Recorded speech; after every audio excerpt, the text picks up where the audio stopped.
Success Summit. I'm so glad to have you here on this session where we dive deep into mentorship, finding creative ways to get mentorship and how mentorship can really launch a successful career for you in whatever healthcare profession you are. I'm here with Stephanie Wyrock. She's a physical therapist, but she also is the co-host of the Healthcare Education Transformation podcast. But beyond that, she has lobbied multiple state issues. She's super active in the APTA. She's received numerous research grants from renowned institutions. And so she's really someone who has striven to find mentorship and use creative mentorship to grow her career and to help make changes in the healthcare world. So she is going to share her knowledge, and I'm so glad to have you on the session here, Stephanie. Thanks, Emma. Thanks for having me. I'm honored that I get to talk about this topic. It's something that I'm extremely passionate about. And as you said, mentorship has really been a driving force in my career and in my development as a clinician. So anything I can do to help. Well, I think because you're so passionate about it, I would love to just sort of hear a little bit about your story and how important mentorship was for all the amazing things that you've done so early in your career. Yeah, so I've always kind of been a go-getter, and I grew up in a really small state. I grew up in North Dakota, and we didn't really have a lot of access to the type of scientific research that I wanted to do. And so when I got into college, I knew that I wanted to do a science-related field, probably physical therapy, but I hadn't, said that is exactly what I'm going to do. So I talked to one of my professors in college, and she recommended that I apply to a summer research program. And so I went online, I applied to a couple of research programs, and the first program that I got into was at an institution in California, San Jose State University. And that's really, I think, what started me on this road of really trying to find mentors in areas especially that I either wanted to really improve in or really wanted to develop my skills. And luckily, I was matched up with an amazing mentor. His name was Dr. White, Dr. Brandon White.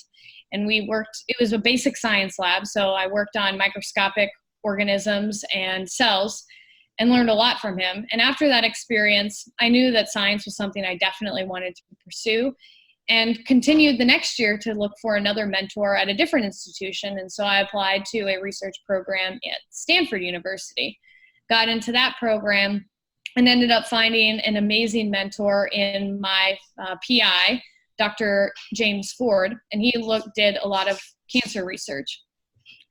And he had asked me, well, why do you want to be a physical therapist? Why don't you want to go to medical school? And I said, well, I've never really wanted to be a physician, but I'll check it out. So I shadowed him in the clinic one day, and that day he's an oncologist, and that day he ended up telling like 3 people that they were terminally ill. And I knew that that is not the type of job I wanted. I wanted to give people hope. I wanted to really help them return to their life versus, giving them bad news. And so that's when I turned to physical therapy. And there was actually a physical therapist that I knew who worked at a company that I had worked at in college. And she really mentored me on my application. She mentored me on kind of what to look for in schools. And in the end, I ended up going to Washington University in St. Louis. And from there, again, research was kind of the route that I took towards mentorship. I got matched up with Dr. Linda Van Dillen, and Linda is still a mentor that I contact regularly and talk to at every conference. And she's really helped me develop into even the clinician that I am today. So a lot of my mentorships started with formal mentors. And as I've continued through my career and met different people in physical therapy, I've found people that I want to be like, and I've tried really hard to get close to them and form an informal mentorship relationship with them. And I think we'll probably go into that a little bit later. Yeah, definitely, 100%, because that's actually sort of the next route that we're going to go and talk into is just the various ways to find mentorship. Because I did a wonderful session with Brandon on residency versus fellowship, but some of you on this summit may not want something so formal. Maybe you can't afford that. Maybe you have a family and so it's just not in your time to be able to do that. Maybe you just aren't interested, but you still want to grow your career. You still want to be the best clinician possible. And so Stephanie's going to share all the other routes that you can find mentorship and sort of how you can find that mentorship beyond having some sort of formal program. Nothing against the formal programs. Those are great in itself too, but this is just another adjunct. Yeah, so for those of you that maybe don't know the difference between formal and informal mentorship, is formal mentorship is a program that is set up by an institution or an organization. You have set times that you meet every single week or every single month. You have certain things that you need, that the mentor assigns you, and then you as the mentee are responsible for making sure that those things happen. So in the beginning, that's what I started out with, was formal mentorship. Informal mentorship is exactly that. There's not really any set amount of time that you need to meet with the person. The accountability isn't maybe as intense as in a formal mentorship program. And a lot of it is facilitated by is probably even more so facilitated by the mentee. So it does take a little bit more work to develop these informal mentorship programs, but they're, I think, even sometimes more useful than formal mentorship programs, because a lot of times formal mentorship programs, you get assigned to somebody and you meet with them, and then after you're done with that formal program, maybe you never speak to them again. Informal mentorship programs are mentors that you seek out because you really want to be that person, or you want to be like that person, or you want to learn from that person. And so one of the ways that you can reach out in an informal mentorship is, just send an email to somebody and say, hey, I'm really interested in your work. I'm really interested in your thoughts on this. Would you be willing to get together for coffee, and offer to buy that person coffee? A lot of the mentorship programs, the informal mentorship programs, or people that I've matched myself up with, have just been me asking a question and then offering to take that person out for coffee or beer. Another way to do it is at a conference. So if you are a healthcare provider, I'm hoping that you're going to CE courses or to professional conferences and talking to your colleagues. And that's another great way to start a informal mentorship relationship, is to, again, email the person, hey, will you be at this conference? Or hey, will you be at the CEU course? Let's meet up, let's chat. And just, again, establishing that relationship. When you do meet with them, you really want to make sure that you have what you want to get out of that meeting down pat, because these people are typically pretty busy. And so you want them to buy in, almost like when you treat a patient, you want the patient to buy into your plan of care. With these mentors, you want them to buy into you as a person.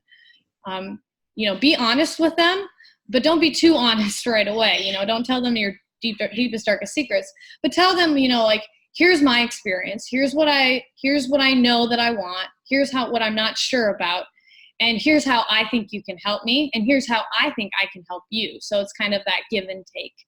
And then, you probably will be the one that will be regularly asking them for meetings versus them following up with you and having that. So the accountability is more on you than on the mentor checking in with you.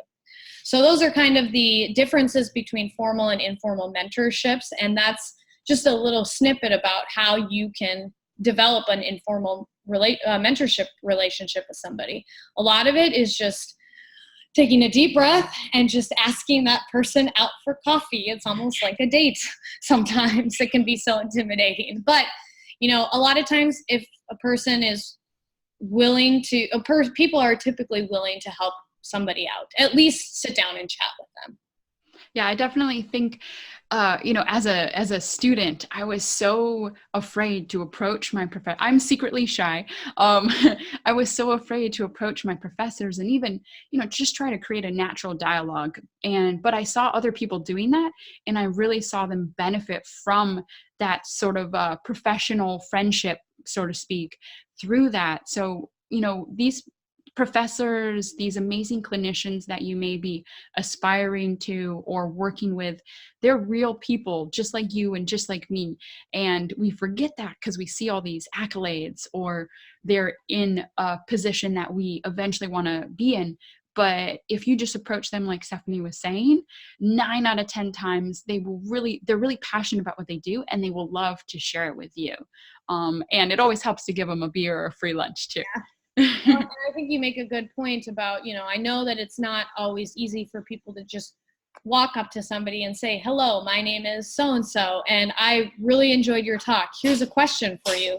Here's what I know that that's hard. So I always encourage, especially if you're maybe a little more introverted, or you're not a networker and you don't really like to approach people, try to find a friend who really is good at it and enjoys doing it and isn't afraid to grab you, and both of you go up and introduce that person. And then that other person can help kind of facilitate the conversation in the beginning, and then just kind of gradually sneak away.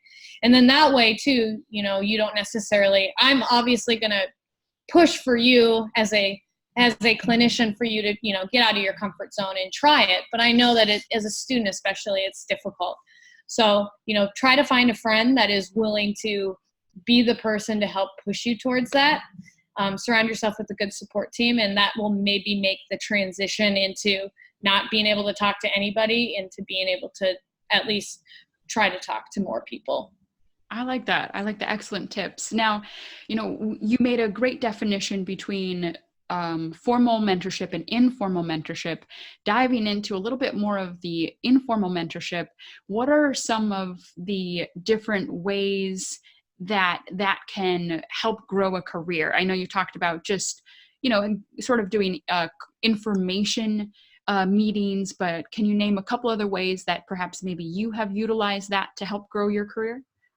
Yeah, I think developing your own ideas. I think that having informal relationships and mentorship relationships with people is really important in helping you develop your own ideas and your own identity as a leader. So I'll give you an example. One of my mentors is Jim Hoyme, and he's out of Minnesota. He is one of the partners in Therapy Partners, which is a ACO company that helps to get good contracts for private practices to be paid for their services. And I met Jim actually, and maybe this is another way, this is kind of going back to the other question. I met Jim actually on Twitter, of all places, and I developed a relationship with him just by interacting with him on social media. So that's another great way if you don't like to talk to people or go up to people right away, trying to talk to them and engage with them on social media makes it so much easier to go up to them at a conference or in real life and say, hey, I follow you on Twitter. Like, I'm at the Steph 21 and you're at HET Podcast. Like, let's, I love what you tweet. And then that way they can put a face to the name, and you've already gotten to know each other. So you're kind of past that. But anyway, so I met Jim on Twitter. And one of the things that I really wanted to learn about was I wanted to understand value-based care, managed care organizations, ACOs, all this payment stuff that you learn in school that you never pay attention to because you're too busy learning anatomy and kinesiology. And over the years, I'm by no means an expert in payment policy, but over the years, Jim has really helped me understand payment and has helped me develop my ideas on it and what I would like to see in the profession as somebody who sees patients struggle with, making co-pays or struggle with even attending physical therapy because it's expensive, but also as somebody who's in private practice, I can understand the struggles that we have in getting payment from insurance companies, and how can we leverage our power as a large organization or as a profession to really make sure that we are getting paid what we deserve. And so that's just one example of kind of how just having conversations with him and talking about some of these ideas that we both agree with and disagree with have helped me formulate a better understanding, as well as kind of my ideas on how I want to advance the profession and how I want to improve patient care as a physical therapist. So I would say that's another really good example of having an informal mentor, is you can have those open conversations. You can be very honest with them on what your opinion is, and they will have knowledge that you maybe don't have, that you can kind of think about and reflect on and be like, well, is this something that I think is important that I really want to incorporate in my leadership so that I can, make physical therapy or healthcare or nursing the best that it can be. I really like that example for several reasons. One is the fact that, you're speaking with people in all different states. And so, in this session, I want people to take away the fact that, like, it doesn't have to be mentorship purely with you and your colleagues or purely with you and your professor. It can be people that are different states away or that are in different locations. And so that way you're really getting a wider base of knowledge, because sometimes, we can only get so much information from our remote network, and we have to branch out to other things. The other takeaway I got from that is that social media is so massive in being a creative way to network and to grow mentorship. So, but I know that can be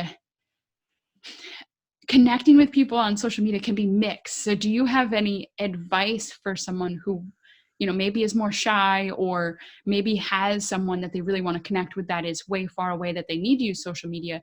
How do you do that in like a professional, respectful way? Yeah, that's a great question. I definitely encourage you to lurk. So lurk on social media and see kind of what conversations or what topics are you consistently seeing that you want to address and that you potentially have an opinion on, but maybe don't necessarily, you're not quite ready to engage quite yet. And just like read the conversations, see what people are saying. And then you use that time to just kind of reflect on how your opinion fits in with other people's opinion. You can also, by lurking, you can kind of learn who the productive conversationalists are and who the people are that maybe are detractors and aren't open to hearing other opinions.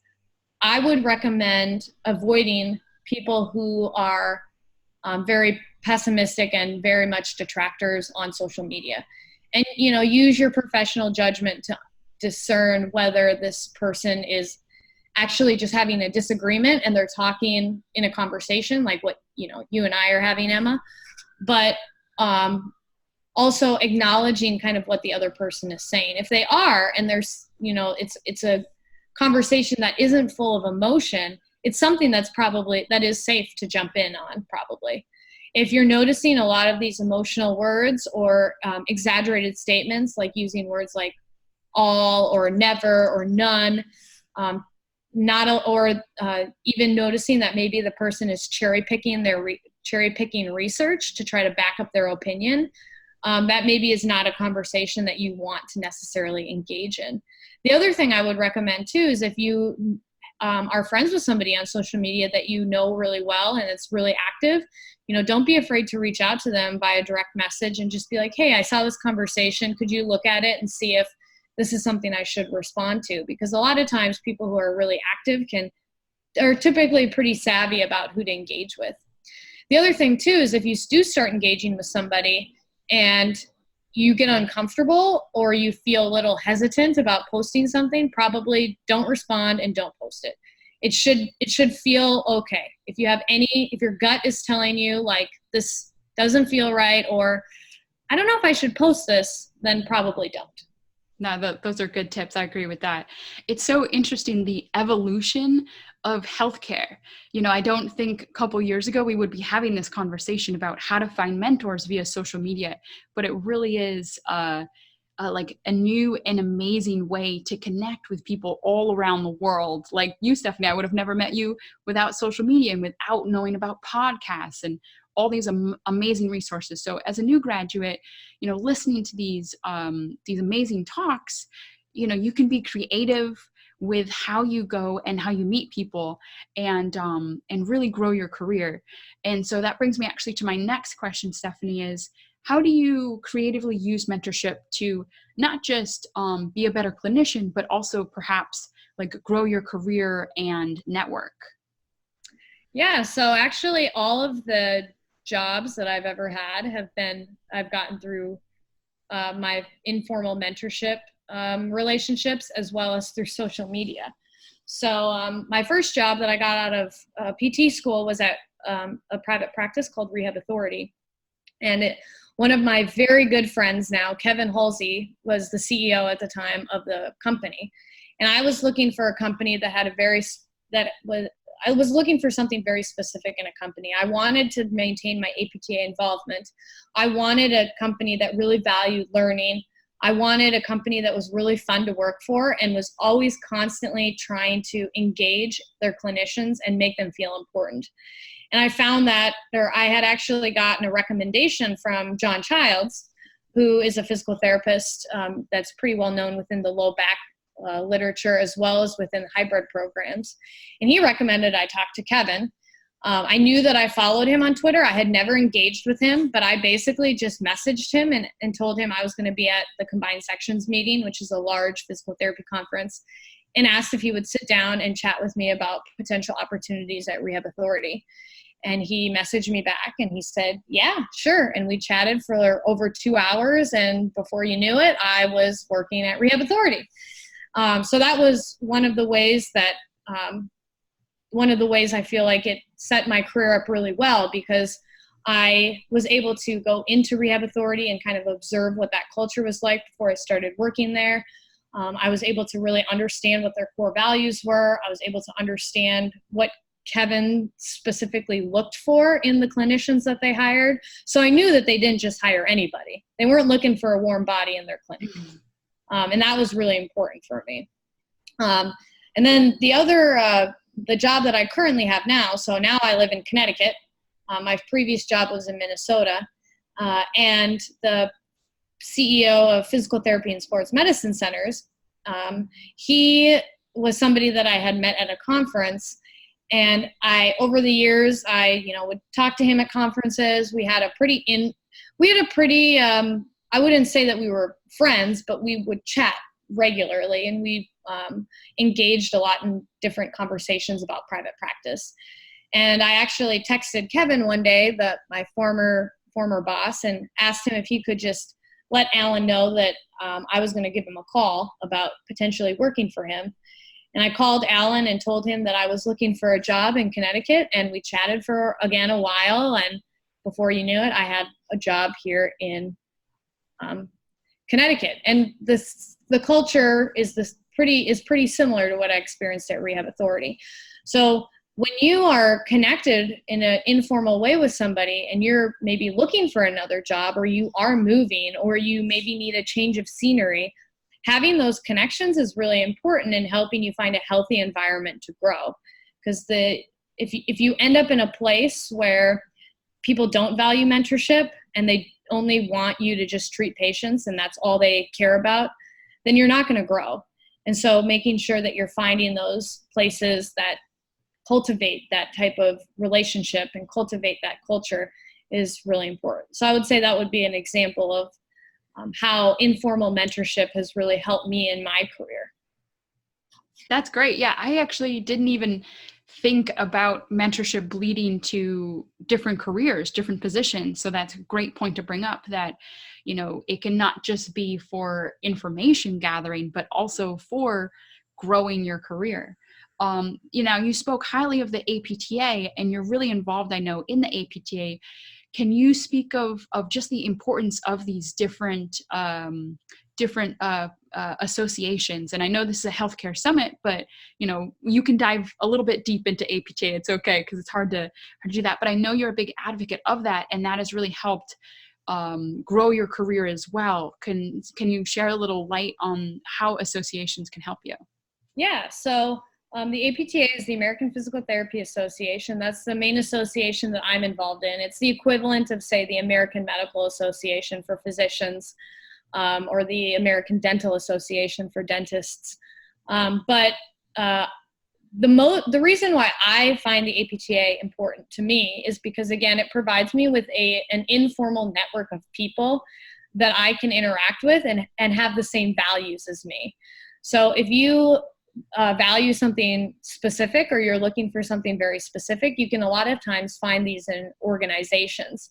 In the APTA, I have been able to, get involved in different sections, which has allowed me to meet more people, which has allowed me to be in more leadership positions, which has allowed me to develop my leadership skills, which has allowed me to incorporate new things into my clinic that really help with efficiency, patient care, and managing of people and of students.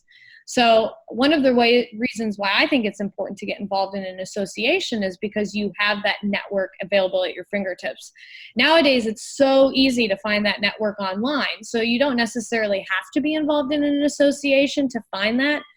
I'm a big believer in being in the association, just because, you as a physical therapist, you have a responsibility to make sure your patients have, or you as a healthcare provider, have access to your services. So whether you're a physician, a physical therapist, an occupational therapist, a nurse, there are going to be laws that are eventually going to be passed that may work for or against your patients. And the associations allow you as a physical therapist and allow your patients to have a voice. And by providing money to, as a member of these associations, you are making sure that we have the best and the brightest people on Capitol Hill, making sure that we are getting the laws passed that we need to get passed, or making sure the laws that we don't want to get passed, not get passed, so that we can really protect healthcare. Because healthcare is so politicized now, and whether you like it or not, it's going to be in politics. It's going to make you need to be more involved in the political arena so that you can make sure that patients have the best access to your care and can get the care that they need in order to live a healthy life. Yeah, I agree with that. And if you're extremely passionate in a certain topic, you can maybe with these associations help drive that topic, like telehealth, the growth of tele-PT, the growth of tele-OT, all these things. If that's something that you feel like is an issue that your patients are facing and you really want to drive that, joining these associations can sort of give you this manpower, give you the connections, the mentorship to know how to take that to the next level. Yeah, and you're surrounded by all these experts that are literally leaders in their field. So if you want like legitimate access to these people in a way that's easy, get involved in the orthopedic section, or the biomechanics SIG if you love biomechanics, or the telehealth SIG in the health policy and administration section.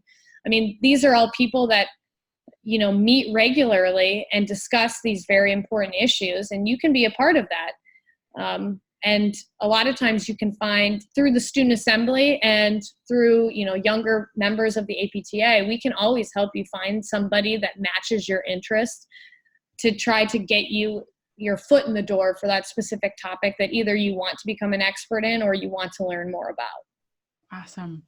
Wow. Well, we are rocking through these questions, Stephanie. Is there anything that you really want to share with the new or soon to be grads on this summit about mentorship? I think that, the most important part about mentorship is, don't be fooled by organizations that say that they have a formal mentorship program. Thank you. Just because they say that they have it doesn't mean that they have it. Really make sure that when you are looking to be hired by somebody or you're looking into a formal program, that you really understand what you're getting yourself into. And how you can know that is ask people who are involved. See if they get anything from it. And if they're like, we don't really meet that much, or like, I don't even remember the last time we met, like those are all signs that this formal mentorship program really isn't probably what it should be. And maybe an informal route is kind of what you would want to go about instead. But just make sure that you're not falling for some of these maybe falsehoods with formal mentorship programs. I think that formal mentorship programs are great, especially in like a very structured residency type facility. But as far as like working in a company, I've always found the informal mentorship to be a little bit more realistic. At physical therapy and sports medicine centers, we do have a formal mentorship program where we meet monthly for journal clubs. We meet with a mentor either bi-monthly or monthly, depending on your preference, where they come in and they observe you in the clinic, practicing with patients. And I mean, you can do as much or as little with them as far as practicing skills as you want. But that mentorship program has been very well developed by our director of residency, Mike Gans. At Rehab Authority, we never had a formal mentorship program. We had specific courses that Rehab Authority would make us go through, but otherwise it was a lot of informal mentorship. So, you know, I would work with my boss a lot, and if I had needed help, I would go ask him and we would co-treat patients together, or I would, you know, go to one of the other clinics and co-treat maybe with another physical therapist. So that was more of an informal program. And I've seen the benefits of them both, but make sure that you really understand what the formal mentorship program is about before you sign up or decide to go with that company because they have a formal mentorship program. Yeah, I agree with that. And that's why I really wanted Stephanie to come on and talk about all the different ways that you can find mentorship and seek that, because I've mentored a lot of therapists and they often ask me, like, I want to have this formal mentorship program. And the harsh reality is that in the working environment, it's really difficult to have a formal mentorship program outside of residencies and fellowships. And so you're often not going to get that. But it doesn't mean that that job isn't a good job. It doesn't mean that you can't be an amazing clinician if you don't have a formal mentorship program, because just using the coworkers, your social media resources, networking, your associations, you can still grow your career. You can still grow your skill set, be a better clinician. And so I just don't want people to think like formal mentorship is the only way. Like Stephanie's a great example of that, where you can get all these amazing resources without having to have a formal structured program. And if you want one, you can probably create one. I'm sure your supervisors would be totally fine with that. And that probably would be better for you anyways, because you know what you need to know. You want to learn certain things. And so you can create a mentorship program at your facility exactly how you want it to be. And then they can carry that on to all their other future employees as well. So it could almost be something as a new graduate, I'm thinking out loud now, as a new graduate that you could go in and if you ask them, because I do encourage people to ask, do you have a mentorship program? If they say no, ask them this second question. Ask them, would you be okay if I wanted to create a formal mentorship program? Yeah. Yeah, and I think that's a great idea. I mean, who could create a better mentorship program personalized to you than you creating it for yourself? You know, kind of the thing about informal mentorship programs too, or relationships, is that, you know, it's a lot more accountability on the mentee part, which is why a lot of people prefer the formal mentorship route. But I would say, you know, it's more likely that you will turn an informal mentorship relationship into an actual friendship than probably a formal. That's not always the case. Sometimes, you know, you're going to become friends with your formal mentor as well. But, and I think that ultimately when you are with a mentor, you should have that same trust that you would have with a friend, you know, being able to be open and vulnerable with them, because that's the only way you can grow. You need to be able to be comfortable asking for feedback, because if your mentor is not giving you good feedback, or you don't necessarily know how to ask for that feedback, it's going to be more difficult for you to improve. So being comfortable with saying, you know, tell me how I could improve on that. And that's always a very hard question to ask, because we always like to hear that we're doing a good job. We don't really like to hear that maybe we're not doing as good of a job. But that's, you know, how you get better, is by knowing your blind spots, knowing your weaknesses, and then having people around you that you trust tell you, you know, maybe you could improve on this, without making you feel like you're a total failure, giving you that support properly. So it's a lot more accountability, but I think you can get, in my personal opinion, a lot more out of an informal mentorship relationship. Definitely. It's in life, it's whatever you make it. And a lot of our education comes on the job. Like so many of the skills that I've learned have actually been from real world examples where I'm in a patient's room with an OT and a nurse, and we're trying to get this woman out of bed who is non-weight bearing, one elbow only, and so some of these informal mentorships can be just that, just where you're on the job, literally learning new things, learning new techniques, and working with other professions all together to do one thing. Well, is there anything else you would like to add, Stephanie? You've already added a bunch, but any last tips of advice for just new grads wanting to grow their career and mentorship? Just don't be afraid to put yourself out there. The worst anybody can ever tell you is no. So even if you go up to Shirley Sauerman, she has no idea who you are, and you want to ask her a question, the worst she can do is be like, I don't have time right now. Well, you asked, you're not going to lose anything out of that. So, don't be afraid of somebody telling you no, and just put yourself out there. That's the best advice that I think I could give at this point. Perfect. Well, thank you so much, Stephanie, for being on this summit with me. And everyone, Stephanie is the co-host of the Healthcare Education Transformation podcast, and they speak a lot about these issues. So if this is something that you're passionate about, learning more about different education resources and platforms, check out that podcast as well. Thanks, Stephanie, and I'll talk to you later. Yeah, thanks, Emma.